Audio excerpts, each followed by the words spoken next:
Forget everything you've heard about LSAT timing. Seriously. If you've been prepping for the LSAT and find yourself overwhelmed by the ticking clock, you're not alone. Time pressure is one of the most common challenges test takers face. But what if I told you there's a strategy that can give you an extra 5 minutes per section? Yes, you heard that right. 5 extra minutes per section.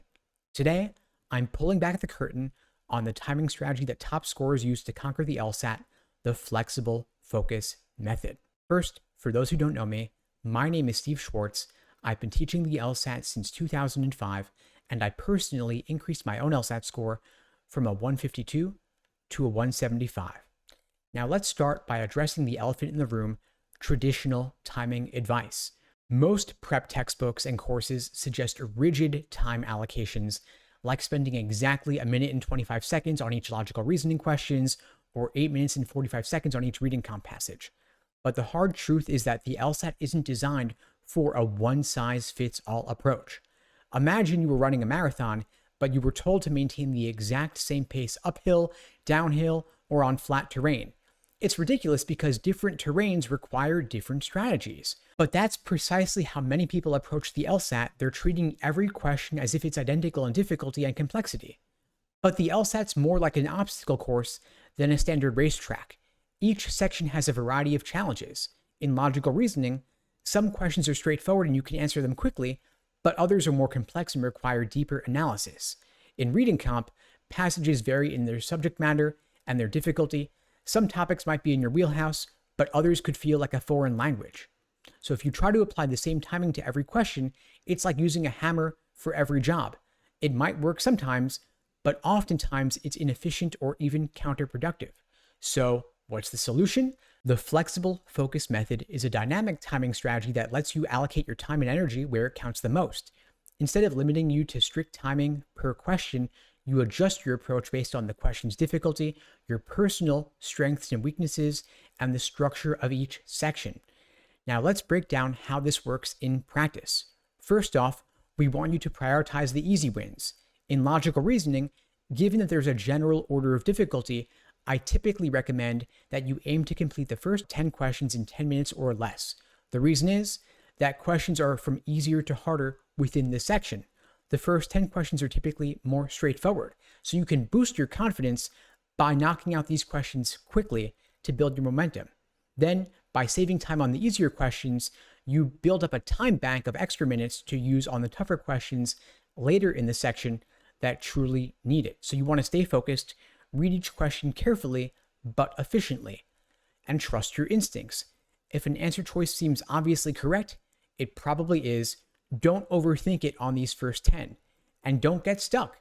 If a question seems unusually tricky, you might want to flag it, move on, come back to it later. In reading comp, you might want to take a moment to assess all 4 passages at the beginning of the section to determine which passages line up better with your background knowledge or your interests, and short, which ones seem easier. You might want to tackle these passages first because you're most comfortable with them to lock up those points and build your confidence. So this just involves a quick scan, maybe 10 seconds, skimming each passage to get a general sense of the topic and how difficult it is. Then maybe rank order them, decide how you're going to tackle them based on your comfort level with each one, and allocate your time. So maybe you're going to want to spend a little bit less time on the easier ones to save up more time for the tougher ones that truly need it. Now let's talk about strategic skipping. There is no reason that you have to do the questions on the LSAT in order. You're free to skip around. There's even a flagging feature built into the exam to make it easier to see at a glance which questions you've skipped so that you can come back to them later. And the reason skipping strategically is so powerful is that it lets you avoid time traps.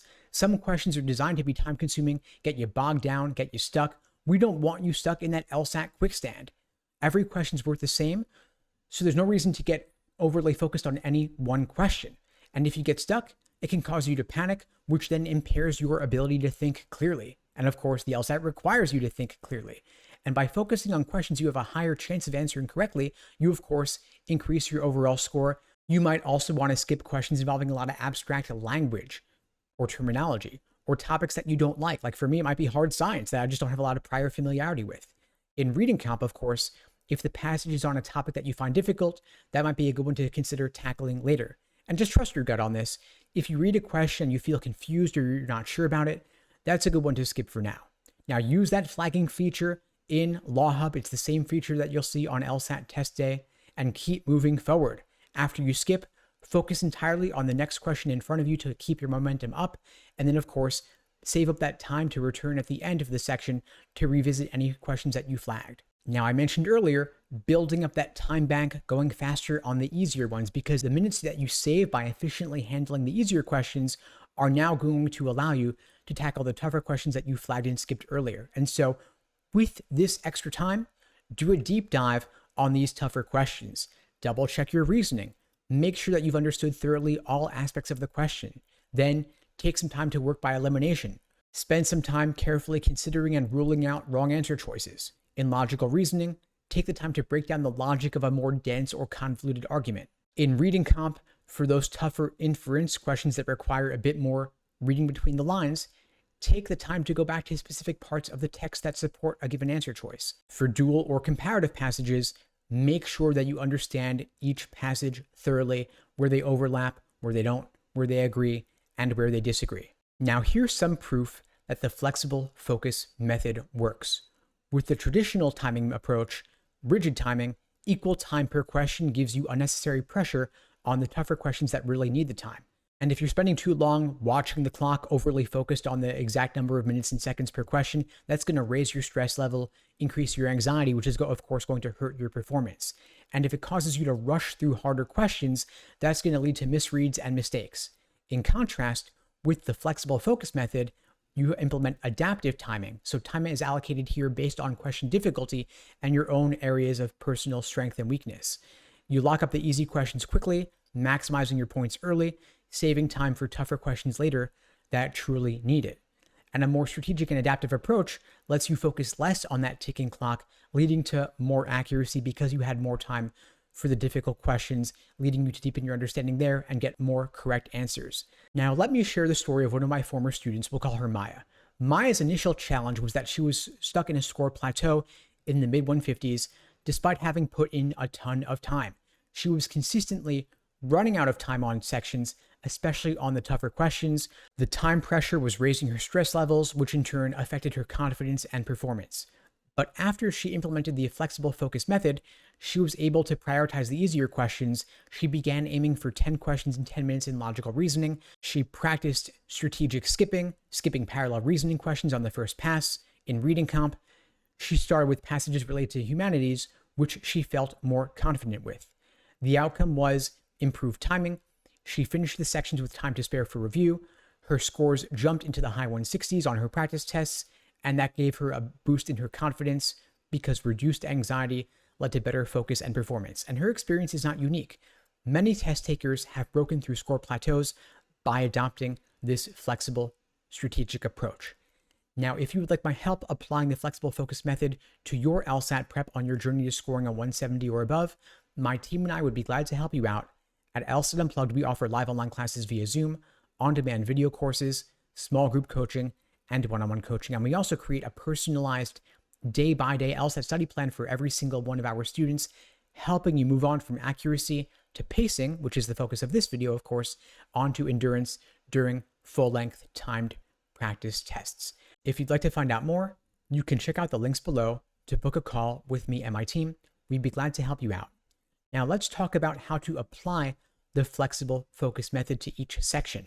In logical reasoning, of course, you want to be mindful of the question type. Know which types you're strong in and which tend to slow you down.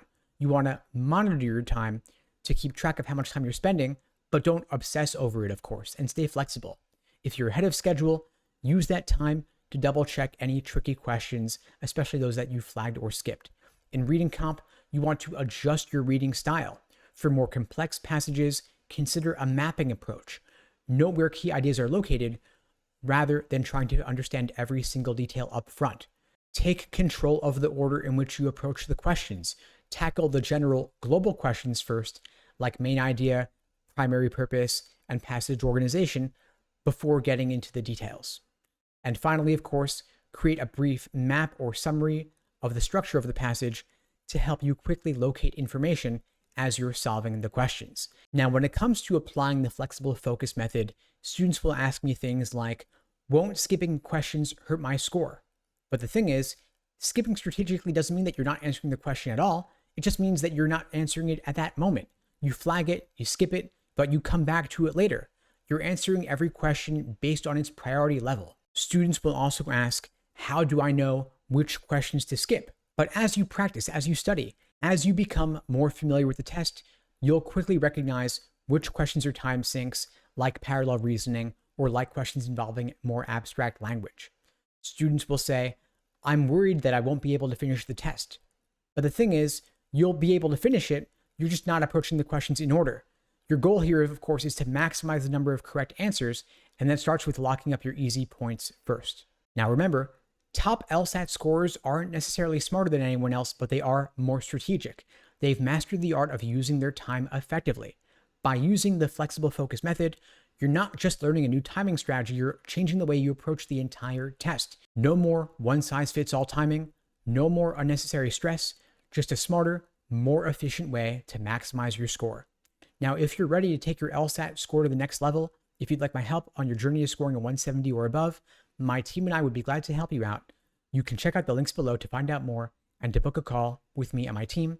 And in the meantime, I'll wish you all the best and take care.